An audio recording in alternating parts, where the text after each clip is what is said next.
You'll know our next guest best for his book, Trainspotting, a book so popular it spawned a prequel, a sequel, a spin-off, and not one, but two films. It was one of those books with lines you couldn't unread and scenes you couldn't unsee. Well, guess what? Author Irvine Welsh is bringing the crew from Trainspotting back in his latest novel, Dead Men's Trousers. He's with us with a spoiler-free update. Good morning to you. Good morning. All right, first of all, tell us about the title, Dead Men's Trousers. Where does that come from? It's a kind of, DMT. It's an acronym for the drug DMT, which is a kind of hallucinogen that it's not a hedonistic or party drug. It's a kind of exploratory drug. You take it in the pituitary gland. It happens is like a near-death experience. Opens up, so you see all these things.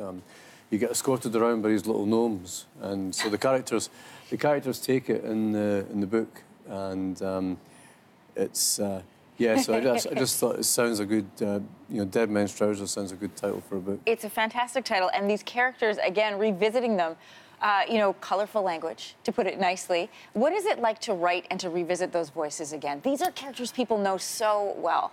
Yeah, it's great fun. I mean, it's like kind of going out with some old pals again, and having sort of having them round, and then then you start to get a bit fed up with them. You think, I wish they would just go, So you want to get the book finished as well. Yeah, hanging out with old pals. Except I'm not giving anything away because this is on the jacket. One of them dies.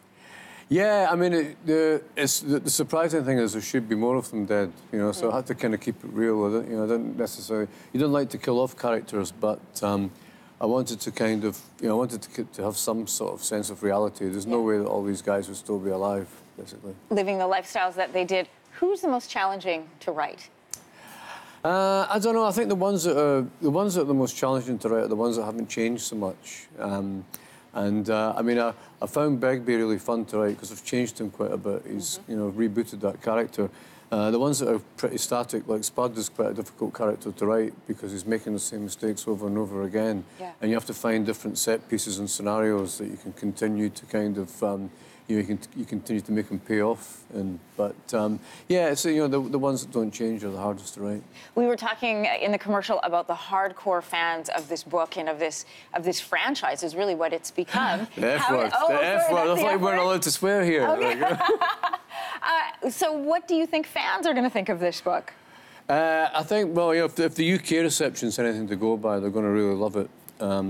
It's probably about the most popular response I've had to any book that I've done, which has kind of been quite overwhelming for me. It's like I didn't expect it to have the kind of response that it has, and it's just unbelievable that people care so much about these characters after all this time. Yeah, you called the franchise the F word. It's been a great success for you. Yeah, I know. I mean, just like it's my manager and my agent in Hollywood always use that term, and I always kind of being a kind of sensitive, poncy, artsy type, I always kind of cringe when I hear it. No. Anybody who reads the language of this book will not think that for very long.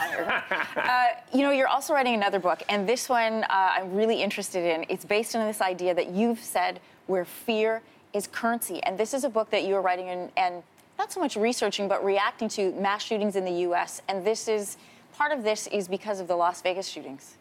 Yeah, the Las Vegas shootings, but I mean, you can go, you can go right on. You can keep going back to Sandy Hook. You can go all the way back to Columbine and beyond. And it's so much a part of culture, and it's the response to it is kind of is evolving. The Florida shooting and. These fantastic kids, the way they responded to it has been a bit of a game changer in a lot of ways now. And it's, and we're living in a very, very polarising world, a very changing world, and it's interesting to see where this is all going. What caused your interest in this topic in particular? We should remind people you live in the United States. Yeah, I live in the States, and I got talking to somebody who'd been in the Vegas shooting and had been at the Harvest Festival, and just by coincidence, and it was like. It's interesting when you see people, when they interview people, the news programmes interview people that, like Eyewitness News, everybody seems to be this, they just recount it, but they're still in shock, basically. They're interviewing people that are in shock and that aren't really, they're just reacting. They're either kind of crying about, or they're just very kind of composed, but they seem composed, but they're in shock. And actually, when you speak to people after it and you see the extent of the post-traumatic stress disorder, and people that were not even massively kind of, they weren't maybe physically injured, but were close to people who were getting shot. And it's quite a powerful thing. And I wanted to write about characters who'd sort of experienced this kind of at first hand, and who were trying to kind of get on with their life, and but not principally be defined by that, but it's always in the background of what's happened to them. Irvine Welsh, good to have you here on Your Morning this morning. Thanks a lot.